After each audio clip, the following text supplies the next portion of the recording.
지난 한 주 동안 이루어진 토트넘 축구단의 방한은 국내 축구 팬들은 물론 모든 네티즌들을 즐겁게 만들었습니다.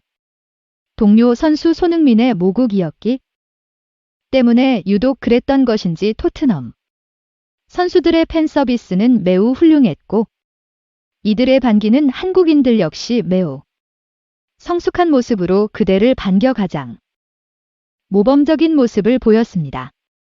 특히 히사리송 선수는 쌀과자 허니, 아몬드, 칸처 등 가는 곳마다 팬들에게 과자를 선물 받고 돌아가는 길에는 한국의 전통악기 임소굴에 선물 받았습니다.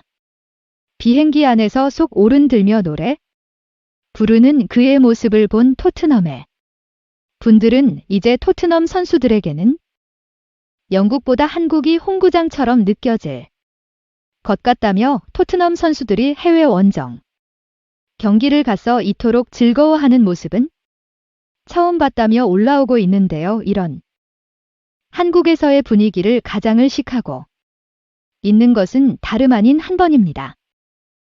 남의 홈인 영국도 아닌 일본이 왜 뜬금없이 한국의 상황을 의식하고 있는 의문이 들 수도 있지만 다음에 뉴스를 보면 그 이유를 단번에 이해할 수 있죠.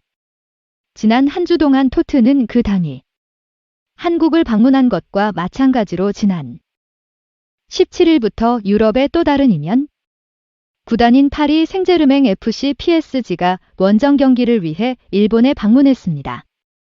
PSG는 일반적으로 한국에 알려진 EPL 영국 프리믹스에서 뛰는 선수단이 아닙니다. 해외 축구 팬이 아닌 이들에게는 다소 생소할 수 있는 리그1 프랑스 일부 리그 3 뛰는 대표 구단이죠. 물론 프랑스 역시 세계적인 축구 강국 답게 오후 2시 못자는 자금력과 인재 풀을 자랑합니다. 당장 앞서 언급된 PSG만 해도 리오넬 메시, 네이마르 주니어를 킬리안 바페 등 축구를 몇 번 밖에 보지 않은 이들이라 하더라도 한 번쯤은 꼭 들어봤을 법한 축구 스타들을 보유하고 있는데요. 특히 네이마르 선수는 얼마 전 브라질 대표팀이 한국을 방문했을 때 한국인들 사이에서 호감도가 급상승 하였고 메시는 워낙 오래전부터 축구 개신이라는 타이틀을 거머쥐었을 만큼 네임밸류가 엄청난 선수이기에 PSG의 일본 방문은 한국 축구 팬들 사이에서도 크고 작은 관심을 받고 있던 중이었습니다. 토트넘 구단의 방안을 지켜본 일본 축구 팬들은 PSG 선수들이 일본에서 좋은 시간을 보내게 하여 아시아에서는 역시 한국이 아니 일본이 최고라는 인식을 심어줘야 한다는 라이벌의 시 또 갖고 있었죠. 하지만 이 대리 야심찬 계획은 탄 20분 만에 와장창 깨져버리고 말았습니다. 지난 17일 일본 투어를 위해 전세기를 동원하여 일본 하네다 공항을 입국한 PSG보다는 이번 언론과 외신을 비롯하여 200명이 넘는 취재진과의 인터뷰를 앞두고 있었는데요.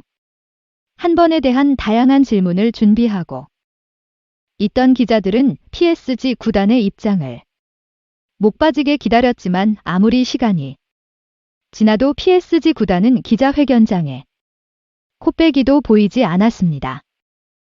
무슨 일이 생긴 것 아니냐, 빠지기 꼴 안 한 것이냐, 분명히 전세기를 꼭 타여 호텔에 들어가는 것까지 보았다. 라며 일본 기자단이 옹성되고 있던 그 순간 알수 고개를 빳빳하게 든